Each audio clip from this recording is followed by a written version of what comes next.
Clutch wear is a complicated issue.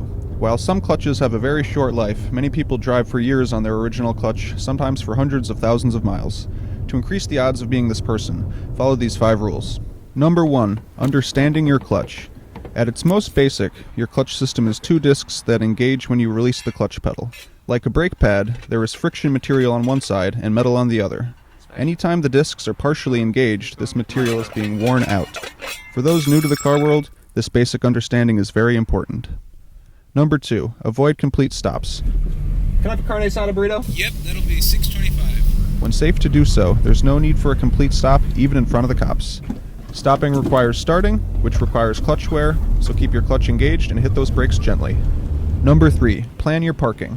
By this, I mostly mean park facing downhill. This ensures that no extra clutch abuse will be needed when leaving, plus you can make a stylish getaway. In general, hill starts should always be avoided, but practice holding the car with the parking brake for quick engagement and no rollback. Number 4. No creeping. When stuck in traffic, stay fully engaged in first gear or just stop and leave some space. When able to move, you should be on the verge of stalling and hard on the brakes. Other motorists might take offense to this behavior, but if you're honked at once a week, you're doing alright. Number 5. Always rev match. This skill takes some practice, but does become second nature.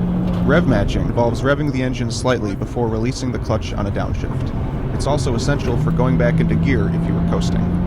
If you release the clutch in gear without revving up the engine, you'll feel a terrible jerk as the engine and transmission come together at different speeds.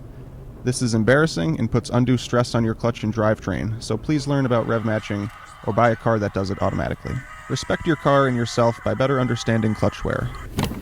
If you don't blatantly abuse your clutch, it should last a long time and really only fail after repeated trauma. But just to be safe, go forth and show this video to first-time manual drivers and anyone who needs it.